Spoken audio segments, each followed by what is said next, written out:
Welcome back to Movie Recaps. Today I will show you an action, drama, sci-fi film from 2009, titled Knowing. Spoilers ahead. Watch out and take care. The year is 1959.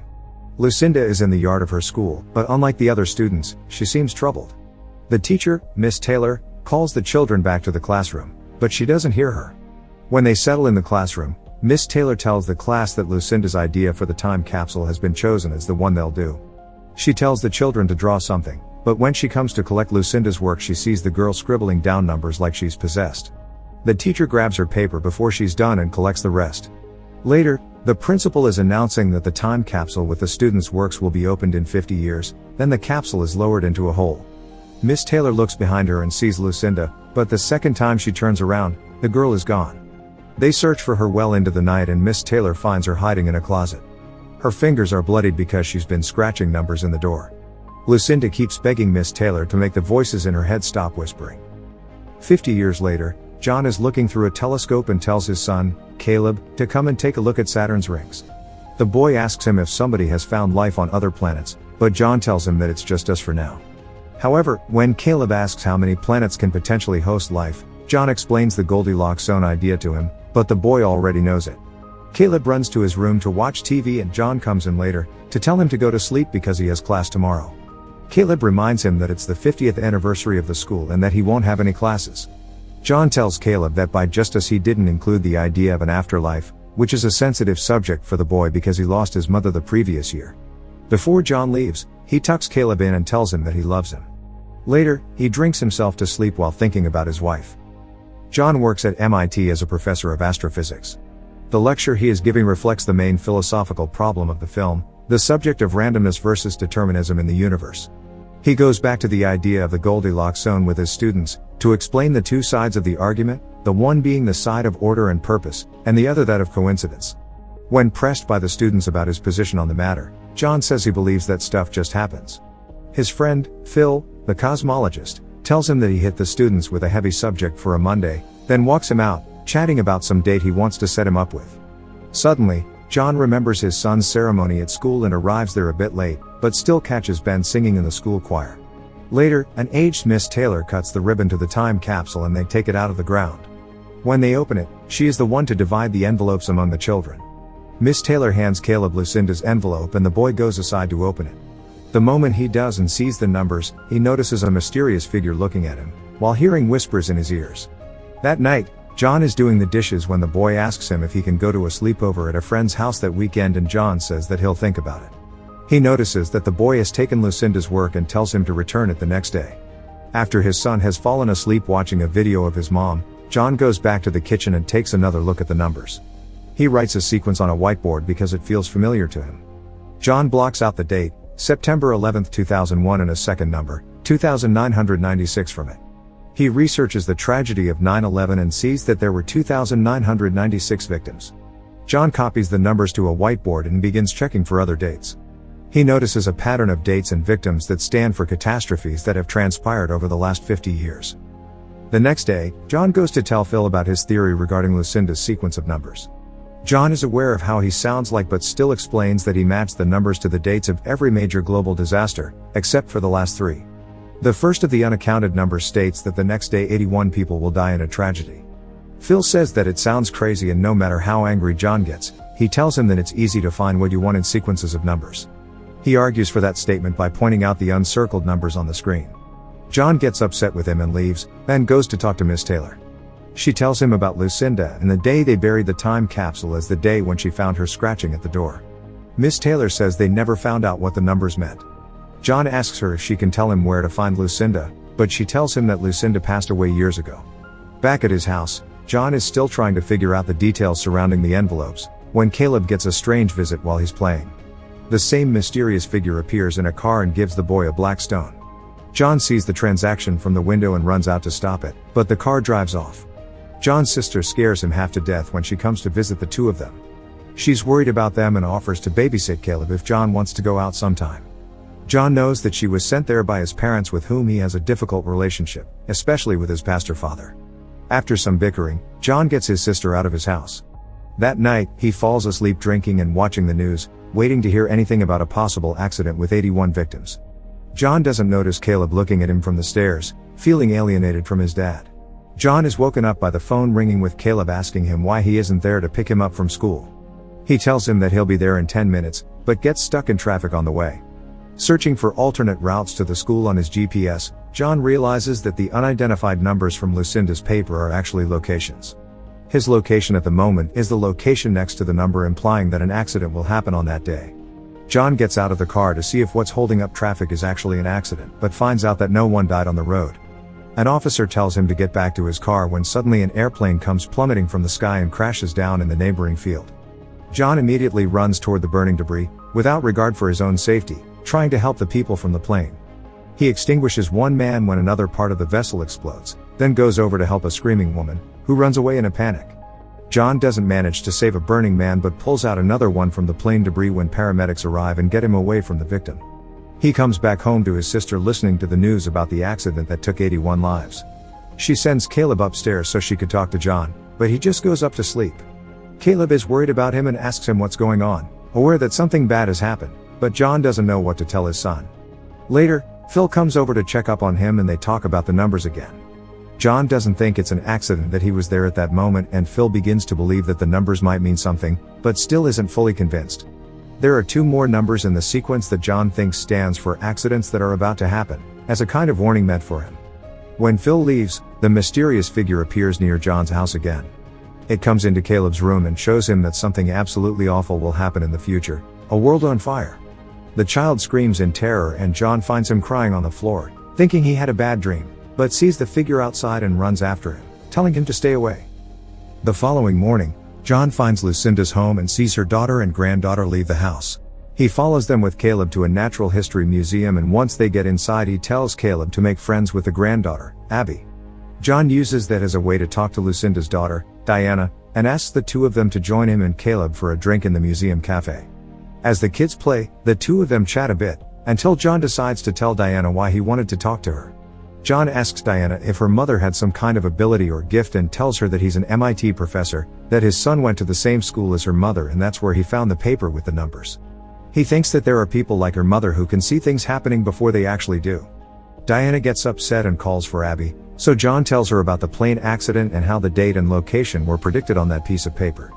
John wants to prevent whatever will happen tomorrow and again on the 19th of October, but he wants her help. Diana will have nothing of it and leaves with Abby. John follows her out again and begs for her help because he thinks that it all has something to do with Caleb, putting him in some sort of danger. She tells him that she can't help. That night, John looks through the instructions for the gun he bought and hears a news report about a possible terrorist plot to bomb one of the major cities. Meanwhile, a group of mysterious figures looks over their house from the woods. John finds the location from the numbers and goes to a payphone to inform the FBI in New York where the suspected terrorist attack will happen tomorrow.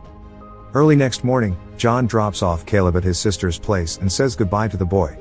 His sister hugs him, aware that he isn't telling her everything, and John tells her not to let Caleb watch the news.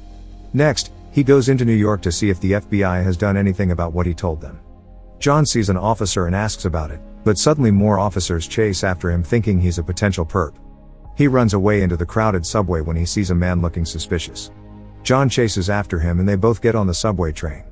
The subway security gets a call from the police about John and they start chasing after the 2 of them as well.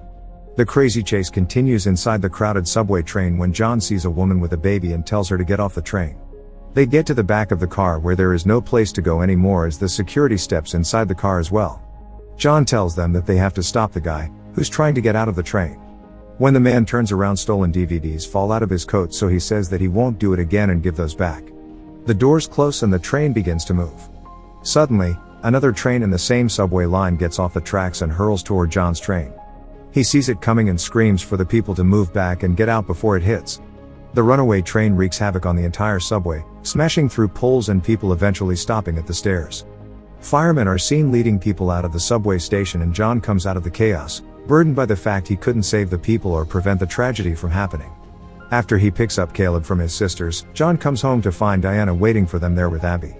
Caleb brings the girl inside the house and Diana immediately tells John what her mother has told her about October the 19th. She says that Lucinda used to talk about that date all the time because she was convinced it will be the day Diana will die. In the next shot, we see the 4 of them driving to Lucinda's house. The kids are asleep in the back, so Diana can openly share that she doesn't want to believe that anyone can predict her future. Moreover, she doesn't want to know what her future holds. John tells her about the fire that killed his wife, and when he saw the date on the page, he instantly wondered if he had gotten it 1 year earlier, would he have been able to change what happened? His reason behind trying to stop the tragedies from happening is knowing if he would have been able to help her. Getting the page with the numbers has made him question if things do happen in a predetermined way, unlike he thought they did before. They get to the secluded house and leave the children in the car while they go inside to find anything that might help them. Before they go in, Diana reads the final writing on the page and says that it isn't 33, but an E written backward. Inside the house, Diana tells John that her whole life she believed that his mother was sick and that she moved to the woods to get ready for something. They enter Lucinda's study and find newspaper clippings from tragedies around the world and a drawing from the Bible which Diana takes with them. Next, they go into her room where John finds another of the black stones. Meanwhile, Caleb wakes up and sees the mysterious figures approaching the car. John finds more of the stones under her bed and lifts it up only to find the words everyone else scratched into it. He realizes that E stands for that. The mysterious figures are almost at the car, so Caleb honks, prompting Diana and John to go out after them. When they arrive, Caleb tells his father about the figures. He says that they were talking to them all at once when Abby tells them that the figures said they could come with them if they chose to. John sees one of the figures and goes after him through the woods, but when he finds him, he has a very unpleasant experience with him. They get back to John's house and both he and Diana think that the figures have been following them for days. John tells her that Lucinda could see the end of everything, but she doesn't believe it still. She's afraid for her daughter and so is John. The following morning John comes up to Abby, who's coloring the picture from her grandmother's house, and when he sees it, he gets an idea he needs to check at the observatory. When they get there, Phil follows him to a lab where John looks for his research on solar flares. John thinks that the numbers are a warning to everyone about a solar superflare that can wipe out all living things from the planet. He thinks that the appropriate institutions already know and the announcement will come soon. John wonders how he is supposed to stop the end of the world and tells Phil to go home to his wife. He goes after Diana, who thinks that if they go underground, they might have a chance, so she suggests some underground caves where she used to play as a child. John agrees, and in the next scene, they are back at the house, packing supplies. He finally opens his wife's present to him and finds a locket with a picture of them inside. Next, he calls his dad to say goodbye and to tell him about the coming apocalypse. His father tells him that if God thinks it's his time, then he will go and won't try to outrun the apocalypse. When they hang up, John goes to fetch Caleb and finds him writing numbers down. When he takes away the paper, the kid continues to write on the table, and when he takes away his pen, Caleb scratches on it. Suddenly, John gets the idea to look for the door Miss Taylor told him about. He breaks into the school, unhinges the door, and takes it back to the house. Diana tells him that they need to go to the caves, and he tells her that they're not going there while he tries to get the paint off the door. John thinks that the numbers her mother scratched on the door are the location where they need to go. Meanwhile, Diana gets the kids and drives away with them, telling Caleb that his dad will follow them there. John finds the location, and when he goes out to tell Diana the news, he sees that they've already left, so he gets to his car and drives off. In the car, Abby tells her mom that the figures know where they are, and she knows that because they whisper to them. Diana freaks out. She stops at a gas station, and while she listens to the emergency broadcast on the TV, Caleb calls John. Diana finds him on the phone and tells John where they are going, apologizing for taking Caleb. He tells her that the numbers are the location of her mother's home and that they need to go there, but she says no. Suddenly, Diana sees a black stone on the payphone, and when she turns around, she sees the figures driving off with the children. She steals a car and immediately goes after them. Unfortunately, during her chase, Diana gets rammed by a truck. John eventually finds her in an ambulance on the road, and she dies when the clock strikes midnight. He says goodbye to her, then goes to her mother's home, hoping to find the kids there. John sees tire tracks and follows them into the woods to Diana's abandoned car. He leaves the car and calls for Caleb when he sees one of the figures. Caleb runs out to him and tells him that he's okay when more figures appear. John says that they have to go, but his son says they need to go with the figures. Abby appears, telling John that they won't hurt them. The kids tell him that the figures have been protecting them the entire time and that the message they sent ahead was to prepare the way. Caleb and Abby are part of the chosen ones that get to be saved by the aliens. Suddenly, a massive alien spacecraft appears in the sky, shocking John. Caleb thinks that the three of them can go on the ship, but the alien makes it clear that it's only the children. John realizes that if he wants his son to be saved, he must let him go with the aliens. He says goodbye to his son and gives him the locket, saying that one day he'll find out what it means. They embrace, then the boy goes with the aliens, who transform into their original form and lift the children up to the ship. The spacecraft leaves the planet as John stares in awe and sorrow. More than one ship can be seen leaving Earth and taking the chosen ones to some unknown corner of the universe. The following day, John goes back to his father's home to wait for the apocalypse with his family that couldn't leave with the aliens. The superflare tears through the planet, destroying all life as we know it. In the final image of the film, the kids can be seen in another world, running towards a 3. Make sure to subscribe and turn on notifications so you can watch more videos like this. Thanks for watching.